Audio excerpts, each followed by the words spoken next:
Good morning, Year 6, and welcome to this week's second book talk session. Before we start today's reading, I want us just to have a quick vocabulary check on some of those phrases I highlighted in our last session. I'm just wondering if you can remember what they mean. First one in red there, relished. And the sentence in the text said, I relished every moment that match lasted and dreaded it going out. Can you remember that bit? And that was Barney saying how he wanted the light to continue as he was scared of the darkness, and relished, the verb to relish something, you really enjoy it. But it's quite a powerful choice, isn't it? And the other one, a more informal word, tickety-boo. Remember that one? Where Chamberlain was telling the world that everything was going to be tickety-boo. It's maybe a word we don't use a lot in our writing.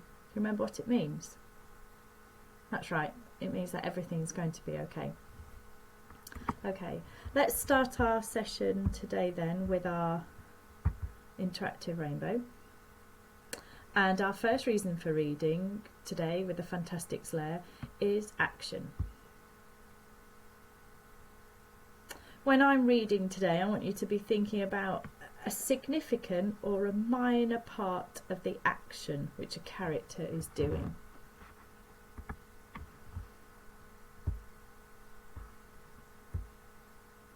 So when we last read, we got to this part. I'm just going to move myself to the other side.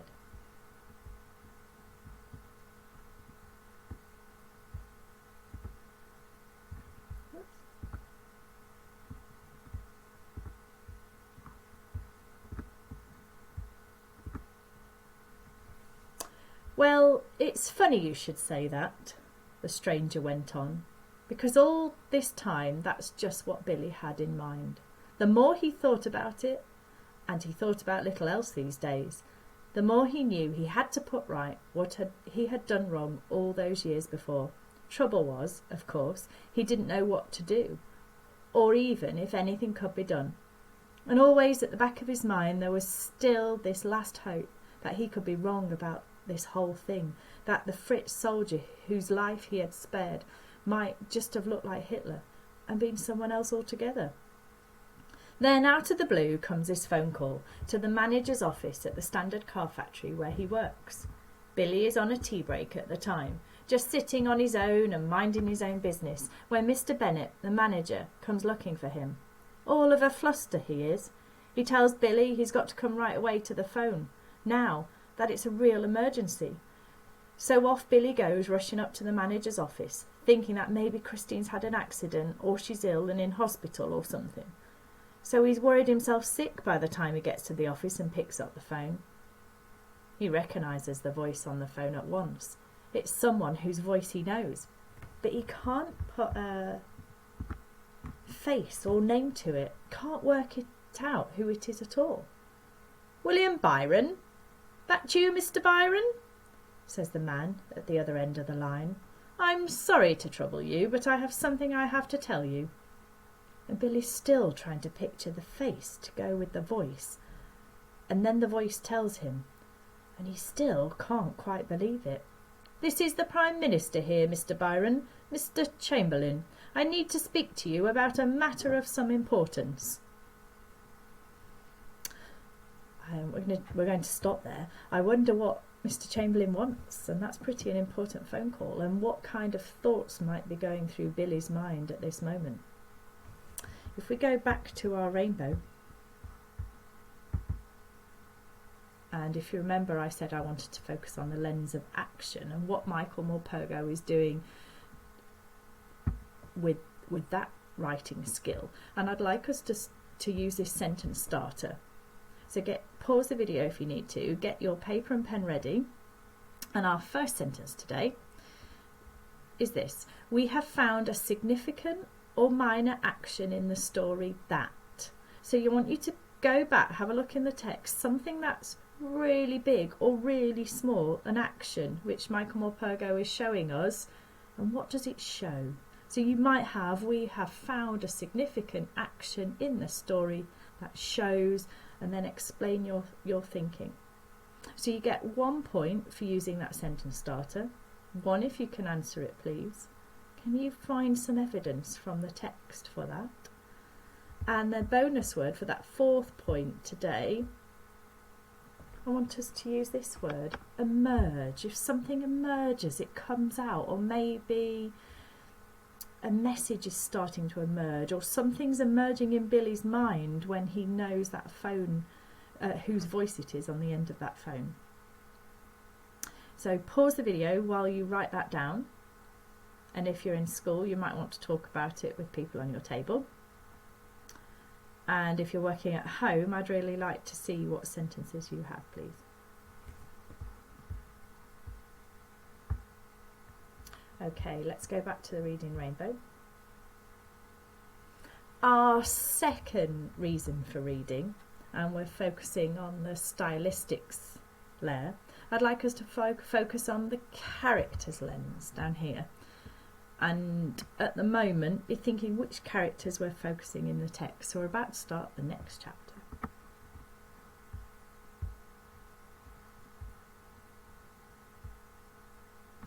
Billy was finding it hard to believe it was really the Prime Minister speaking to him. He didn't know what to say. He was still trying to find his voice. "You may know by now, Mr. Byron," the Prime Minister went on, "that I have been visiting Mr. Hitler out in Germany recently, at his home in the mountains. While I was there, he told me a remarkable story which I believe to be true, and which I promised I would tell you upon my return, because it concerns you. He told me that towards the end of the last war, his life had been spared by a Tommy at the Battle of Marcoing. He said, in September 1918, it is a moment he has never forgotten. He later discovered, through a photograph in a newspaper, that the Tommy soldier responsible for this act of mercy was you, Mr. Byron. He recognised you from a photograph of you receiving your Victoria Cross from His Majesty, the King. He showed me the photograph himself. He still has it. And then he took me into his study and showed me a painting he has on the wall. It is of you, Mr. Byron, carrying a wounded man into a field hospital on your back. Painted, I believe, by some Italian artist. I forget his name. A fine painting it is too, dated 1918. Now it has since been confirmed to me that you did in fact carry a man into a field hospital just like that. And I am assured that what Mr. Hitler has told me is very likely to be true. Were you at the Battle of Marcoing? Were you not?" Just want to stop there. What do you think's going on in Billy's mind now? How might he be feeling? And what's going through his mind about the consequences of realising it was him? And why is Mr. Chamberlain phoning him right now? Let's go back to our Reading Rainbow. And I said we were going to focus on this one, the characters.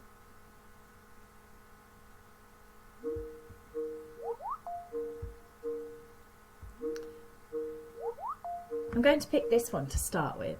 The main character's personality can be summed up as. So I want us to take Billy being the main character at the moment, and what can we say his personality's like? So we know he's having his glum time, we know what he can be like, but how would you finish that sentence? So it's 1 point for using that sentence starter, another point for answering it. Can you use some evidence from the text? And you might want to go back to the text to find it. And then my bonus word for this part of our book talk session is understanding. Can you get that into your sentence as well? So pause the video again, write down your whole sentence, and remember, in school you can discuss it as a class, and at home have a go at writing it out, finding that evidence, because it says in the text, or I think this because, I know this because. Remember to send me them. This is your second sentence of this session. So pause the video.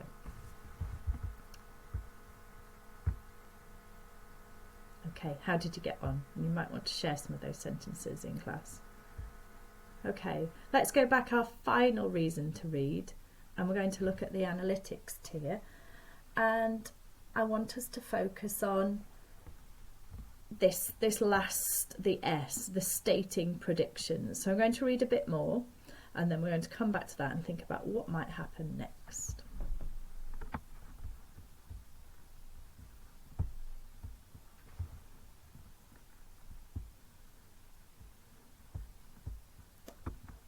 So I'm down here at the bottom of the page, remember. I was, sir, Billy replies.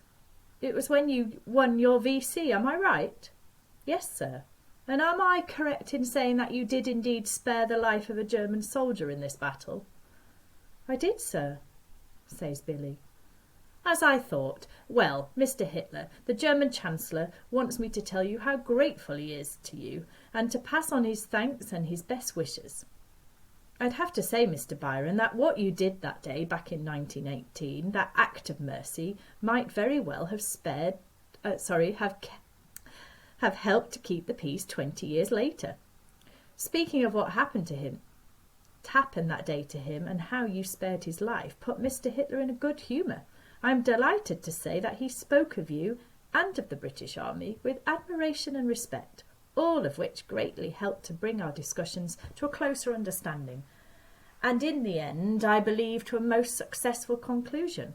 By this one act of human kindness, you may well have helped the cause of peace. Goodbye, Mr. Byron, and thank you.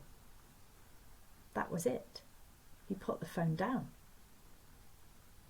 I want you to go, we're just going to stop there, and I want you to go back and think about when I asked you to think what Billy was thinking when he first picked up the phone. Has that viewpoint changed now? Does he think he's going to be in trouble or not?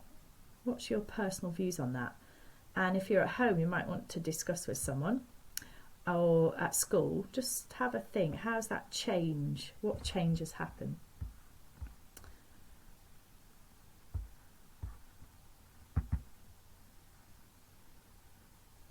So for our last reason for read, we're going to focus on the stating predictions. And I think this is a really nice one because we could see that point in the story going one of two ways. And I'd like us to use this sentence starter. At this stage in the story, we believe that. And it's your thoughts. There's no right or wrong answer. What do you think might happen next and why?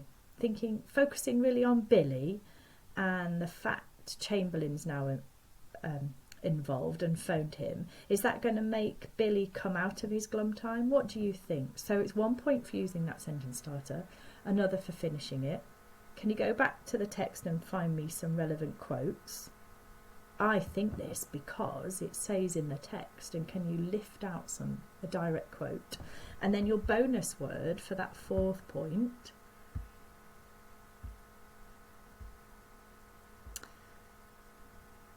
Let's focus on this prior word, like what came before. So maybe it was prior knowledge, or what Billy thought prior to this event before. It's quite a difficult word to get into the sentence, but let's have a go. I think you could have a go at putting that in and do it quite well. So that's your final reason to read. So you'll end up with 3 sentences for this session. And then can you submit them to me via Dojo if you are working at home, please. And I'll be back next week with another 2 book talk sessions. Thank you, Year 6.